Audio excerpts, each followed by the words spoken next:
Baka wala kang ganito, kaya hindi pa nakontento ang lalaki sa'yo. Ano kaya yung meron sa iba na wala sa'yo? Okay ba yung bangs natin dyan?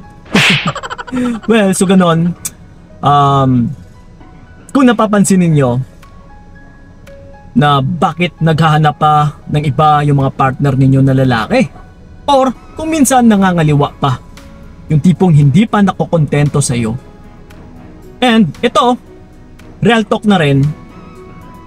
That's why mas lalo pa silang sumasama sa mga bet kanila kasi, which is for sure, meron yung bet kanila ng ganon and wala po yun sa'yo na hindi nila nakikita. So ano ba yung meron dito na maybe utol pagdating sa sarili mo is hindi mo rin ito alam na yung pala yung hinahanap-hanap ng lalaki na meron sa iba na wala pala sa'yo. So ito ngayon, wag na nating papatagalin pa na yung una sa lahat, ito ha, hindi na natin maipagtanggi na isa talaga ito sa pinagkakaguluhan ng mga kalalakihan. Even me, ayan sinisiwalat na natin. Walang iba kundi yung hinaharap ng babae, which is yung bumper mo dyan. Kung sa traffic pa, bumper to bumper. Yes, pero kung ikaw kasi na babae din, kapag malaki kasi yung hinaharap mo ay malaking puntos na po ito pagdating sa lalaki. That's why kung minsan, marami talagang kababaihan na nagpaparitoke pa. Nagpapadagdag pa ng kanilang hinaharap para mas lalo pang lumobo. Kasi ganun na nga, like I said kanina, hindi natin maipagtanggi na isa talaga ito sa pinakapaborito ng lalaki. Na for sure, or maybe, baka wala yan sa'yo. Baka flat ka utol. Kaya siguro, mag-ipon-ipon ka na. Okay? So yon. And then ito, yung pangalawa natin is maging wild. Okay. Ano ba yung ibig sabihin nito? Sa lahat po ng aspeto.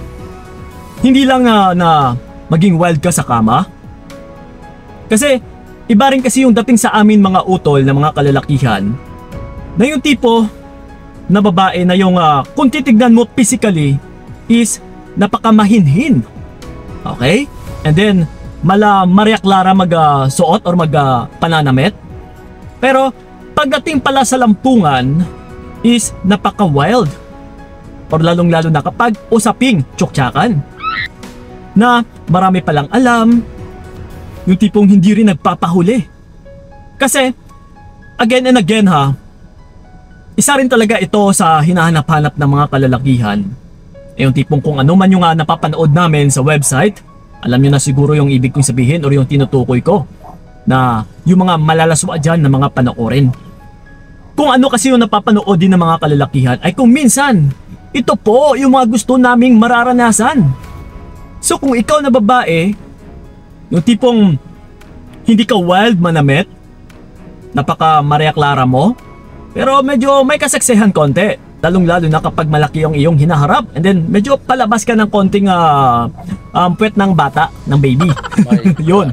So kasi pagdating din sa lalaki na uy, okay to parang napakasimple lang and then parang mahinhin yung dating. Pero ganun pa man, once na matikman ka pala ng lalaki is yung tipong hindi niya pa natitikman sa ibang babae. So ito mga utol, that's why kung minsan iniiwan kayo and mas pinipili pa nila yung mga other woman dahil for sure, isa talaga ito sa nagiging dahilan na kung bakit mas hindi pa nakokontento yung lalaki sa'yo. Kasi baka hindi mo rin ito alam or hindi mo na pag-aaralan kung ano ba yung mga teknik na yan na para mas lalo kang pagkakaguluhan ng isang lalaki. Okay? So yun and then ito. Yung pangatlo natin is magbigay ng limits. Okay? Ito kailangan talaga is magbigay ka ng limitations or boundaries man, lalong-lalo na sa partner mo. Ibig sabihin utol ay huwag mo ibigay lahat. Na kung napapansin ninyo sa mga bet ka, ito wala akong pinapanigan dito, kundi katotohanan po ito utol. That's why na mas lalong nabibigyan ng excitement yung isang lalaki sa mga bet ka kasi may challenge Dahil hindi lahat ng oras ay nabibigay ng bet ka sa kanya. Kundi patago kasi paminsan-minsan or palagi-lagi. So that's why merong excitement talaga na namumuo. Na uy, na-excite na ako sa other woman ko kasi minsan lang kami nag-uusap eh. 'Di ba? So yun po yung isang technique natin dyan. Na dapat wag mong ibuhos lahat-lahat. Kailangan is may limitations ka. And sa bet carding kasi is alam niya sa sarili niya, tanggap niya na pangalawa lang siya. Natanggap niya rin na hindi siya yung pinaka-priority. That's why marunong siyang maghintay. Yes, hindi siya yung tipo yung nangungulit. Kundi kung kailan lang pupunta sa kanya or kung kailan lang babalik sa kanya yung lalaki is yes, tanggap niya kung kailan lang ito darating. Ha? So nagpapakita rin ito na maunawain. So lalong lalo na kapag ikaw na original, kapag ikaw yung number one, and then hindi mo binibigay lahat-lahat ng oras mo, nagbibigay ka ng limits utol, tiyak, mas lalo ka talagang panggigilan or magkakaroon ng excitement yung partner mo sa'yo. Yes, so yun po yung pinaka-technique talaga. Okay? So yun and then ito pa, yung pang-apat natin is hindi mahigpit. Yes. Ito rin kasi yung meron sa ibang babae na wala sa'yo. Lalong-lalo na sa mga betka. Na yung mga betka kasi is hindi rin talaga mahigpit. Kagaya nga sa sinabi ko kanina na tanggap na nila na hindi sila mabibigyan or malalaanan ng buong oras ng lalaki. That's why marunong lang silang maghintay. So kung ikaw din na babae na hindi ka silosa, hindi ka mahigpit, hinahayaan mo lang yung lalaki na yung tipong parang malaya siya and then nagiging confident ka na lang na sigurado hindi ka naman niya ipagpapalit eh. So, psychologically pagdating sa lalaki is mas lalo siyang matatakot na iwanan ka. Kasi confident ka eh. Mas lalo mong pinapakita na mataas yung value mo. So, the more rin itong papahalagahan ng lalaki. Na uy, okay yung babaeng ito Kasi malakas yung level ng kanyang confidence. So, parang mataas yung value ng babaeng ito. So, ganun po yun. Unlike sa mas lalo kang natatakot, sinasakal mo yung lalaki, mas lalo mo siyang kinokontrol, pinagbabawalan, then mas lalo talagang tatakas yung lalaki sa'yo. Na for sure, meron ito sa betka na wala sa'yo.